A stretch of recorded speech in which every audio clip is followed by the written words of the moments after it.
Hello and welcome to MYCast, the indie horror podcast based on and around the Mycho Universe. And today, I'd like to introduce a very special guest. But I couldn't find one, so instead I have Scream Princess herself, Dani Thompson. How are you? I'm good, thank you. How are you? I'm all right. Don't be offended. I use that joke every time, and Oh, no. then I explain to everybody that I use that joke every time, and that's the beginning of the whole thing. That's okay. So how are you? I'm good. I am good. Yes. Lockdown forever, but surviving. How's the post-apocalyptic world treating you? You know what? I haven't had the worst time, actually. I've just taken the time to go on loads of adventures with my friends, just out and about doing, outdoorsy stuff because that's what you were allowed to do. And it's been summer, so had it happened in the winter, I think it would have been a whole lot, more horrible being stuck. But I've made the most of it, so I can't complain. And you've got to, I think, although you might get your wish yet to see what it would be like during the winter, or the way things are going. So. No, I know. Well, up north in your home neck of the woods, they're locked down again. I was speaking to my friend today, and I actually went there for the beginning of lockdown. I went in lockdown with him for a month because he was right on the coast, and they're back in lockdown. They're not allowed out, so I think most of the north are now. So supposed to go there for Christmas, so we'll see. Well, I don't think anyone's going to be going anywhere for Christmas at this rate, but I guess we'll find out. So, as usual, thanks for coming on. I've got about five or six questions for you, and we'll just kind of go through them and have a general chat, and hopefully it'll be nice. Hopefully it'll be a nice experience. Hopefully it'll be nice. That's very nice. Okay, so first off, obviously I know the answers to most of these things, but for the sake of our audience, question one is, who the hell do you think you are? Wow. Generally, just introduce yourself and what you do. Okay, so my name's Dani Thompson. I'm an actress. I do predominantly horror. I've been acting I left drama school around 10 years now, and I kind of just fell into the horror genre, but it's my favorite, so I'm more than happy to stay there. Just all things horror. Well, you're quite a big horror fan though, aren't you? I am a horror fan.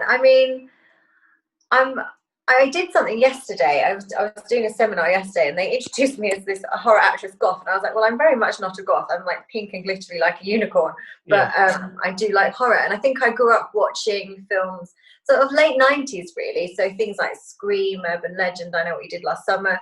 So I grew up watching those kinds of horror films, and I just love them. And I think I love the fact that there's the horror, like I do like a jump scare. I'm not going to lie, some people don't. I like them. But there's always a bit of comedy in there as well as comedy elements. And I like that kind of mix. It's not too deep, not too horrific horror, but fun horror. So since then, it's rare for me to actually watch another genre that's not horror. Yeah. But that's quite rare in an actress or an actor, a female actor, usually these days. As a lot of the time, you'll find that a lot of actors do horror, but they don't watch it at all. I think from a filmmaker's perspective, it's very useful for someone who's also a fan of the genre, just simply with things to be able to make reference to stuff when you're working on set and you know what I'm talking about, or so it's quite a useful skill to kind of be embroiled as a fan into the world that you're working in as well, I guess.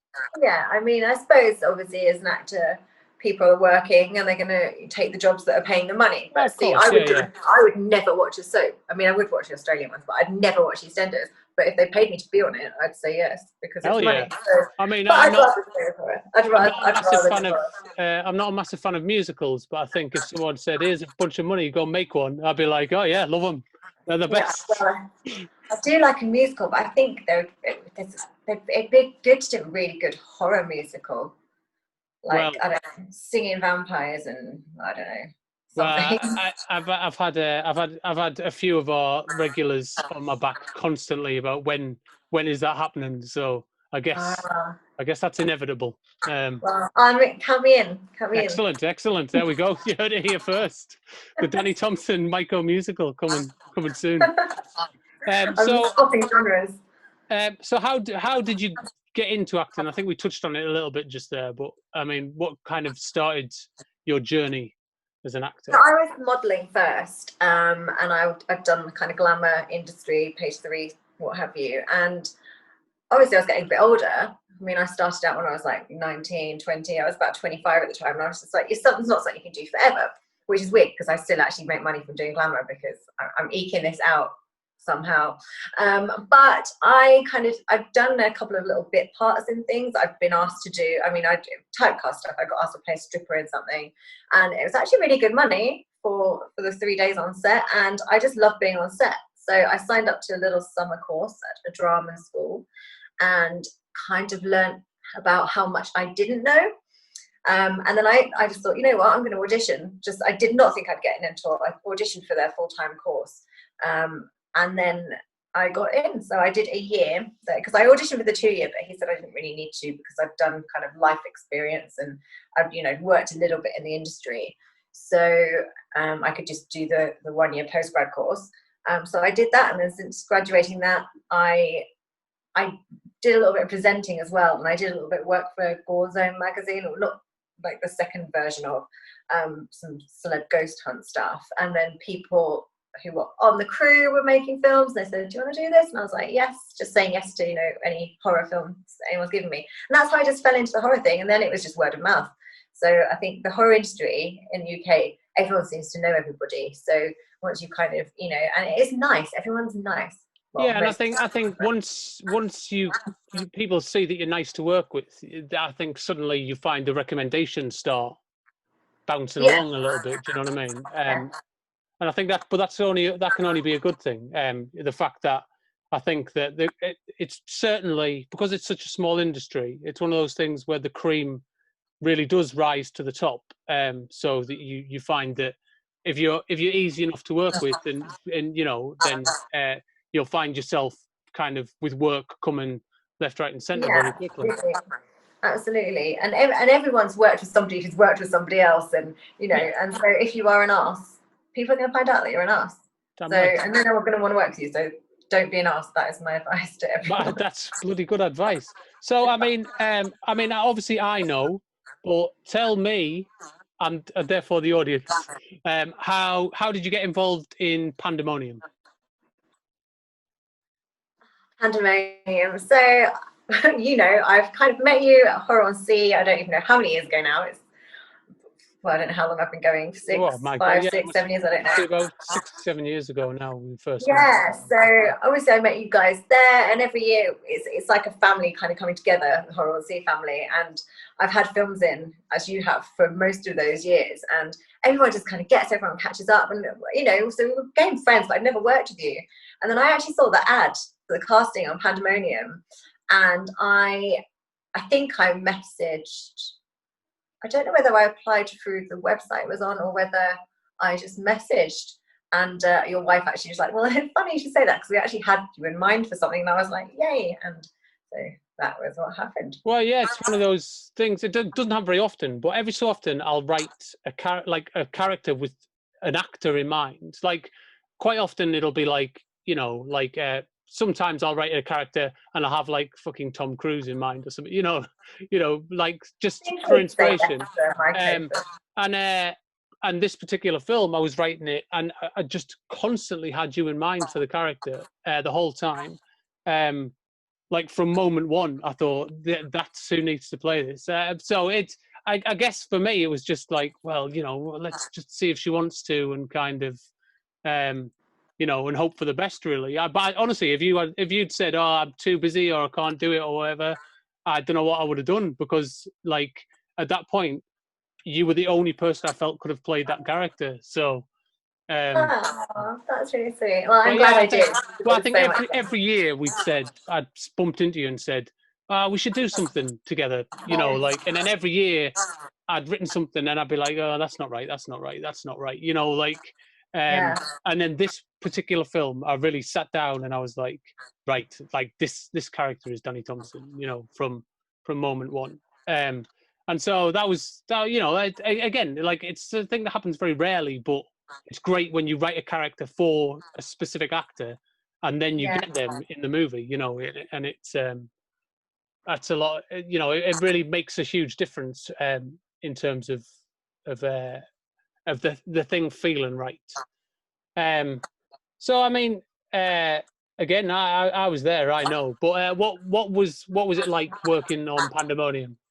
It was great. I mean, it was a small team, and everyone just pitched in, doing all kinds of different bits. And I think this is what kind of low budget horror kind of filmmaking is about. It's about getting people that want to be there, enjoy their time there, are willing to kind of pull their weight doing other bits when they're maybe not doing whatever job it is they're there for. And it just worked really well. Everybody did what they were supposed to. Everybody kind of helped out, and I just think it was a really nice cast and crew to work with. I mean, it was just nice. As a director, you were great to work with. I mean, you were very calm, especially considering your wife was about to give birth. You were so just, you know, your direction is calm. Obviously, you get what you want out of people, but you know, I've worked with directors where they're being stressed all the time and they're stressing out everybody else, and it's just a whole big stress. But you would just very calmly ask, maybe we do this, or you know, maybe do it like that, or can we change something? And it was just a really nice experience, actually. So you know, obviously knowing people, you kind of know what they like to chat to, but you could then work with them and it could be a whole different ballgame. Yeah, absolutely. Yeah, I mean, it was lovely working with all of you guys. I mean, Anna, I can't believe she was doing what she was doing. I mean, she was literally crawling around on the floor on her hands and knees at some points. We were like, Anna, please rest. Like, no. Well, like, she's like Wonder Woman. Yeah, she really is. She is. It was crazy. But yeah, I mean, it was just so nice working with everyone. Yeah, I think, I mean, you kind of feel like this, I think, every time you come off film set, but genuinely, I think the Pandemonium is probably the nicest set I've ever worked on in terms of just how easygoing it was. And, you know, there were some issues, but nothing major. And everyone just, I also think the tone of the film really helped because it's kind of like a funny film. So we were all kind of having a good time and enjoying the kind of. Sometimes with people, like some of the kind of ad-lib stuff, you just don't know what's going to come out of people's mouths. So if you're not on camera at that moment, or even if you are actually, and some of the people are just so funny, it's so hard not to just burst out laughing and completely ruin the shot. Like, it was just so funny half the time. Like, I just off camera kind of giggling like Muttley under my breath, trying not to make sound. Like, it was really funny. Well, I think especially when you've got people like Lee Mark Jones on set as well, just you never know what they're going to say. Even when you say, do not say anything outside of the script, you just, you know. But people like Dave as well. I mean, Dave got to ad-lib so much because he was underneath a mask. Yes. Yeah, I just never knew what was going to come out of his mouth, you know, under that mask. It was very funny. It was a good time. It was a good time. So, I mean, my last question really is, what is next for you? What's next? Well, during lockdown, I've written a first draft of a script. It's come out a bit short, so I need to work on it. I've got a few notes, and I'm actually going away next week, so I'm going to do it when I get back. I'm going to get back into it. So that's a project for maybe next year to try and, you know, work on that a bit. But I'm actually filming next month. I've got a film called Blood Demons with people I haven't worked with before. Actually, I've worked with one of the actors before, but I get to play a really different character. So it's gonna be really fun. I'm like a vampire, not a vampire. I'm like a sort of vampire cult member that want to be a vampire or something. And I get to play. I'm a hippie, so I'm gonna have dreadlocks and they're pink and like it's gonna be very different. That's up in the north somewhere, isn't it? I think somewhere that's not London. I can't remember where they're from now. I know exactly. I know the team that are doing it. Yeah.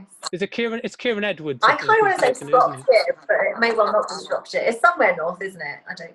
It's who did you say? Kieran Edwards. Yeah. Yeah. Is that right? Yeah. Yeah. Yes. So yeah. I mean, it should be a lot of fun. Staying away for the week, filming, taking the dog. Excellent, yeah. Yeah, I mean, it's a cool script. It's very different to anything else I've done. So it's got that horror element with the vampires and stuff, but I think again it's this comedy one.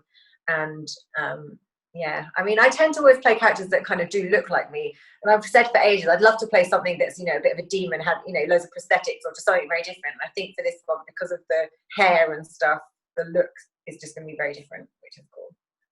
Yeah. Well, I mean, I think sometimes it's good to kind of really push those boundaries as well a little bit, isn't it? Yeah, I mean, I see why. I end up getting booked to play certain characters because that's what I look. So it makes sense, and I wouldn't knock it because I like working as much as I can. So you know, it's cool, but just every now and again, it's nice to do something different. Yeah, absolutely. Well, I mean, thank you for joining me today. I'll say my P's and Q's, etc., and then I'll let you go. So thanks for joining us, guys. You can listen to these on at anchor.fm/Mycho, MYCHO, and they come out. These MyCasts come out twice a month, but you can listen to them early at patreon.com/Mycho, MYCHO, and you get them about a month early, I think. If you go to myco.co.uk, you can listen to all of our different podcast shows there as well. You can buy T-shirts and movies and all sorts of random stuff, including Pandemonium, starring Dani Thompson. That's available there. Yeah, thanks for joining us. Thank you for joining me, Dani, and hopefully we'll see you soon. Yes, hopefully. Thank you.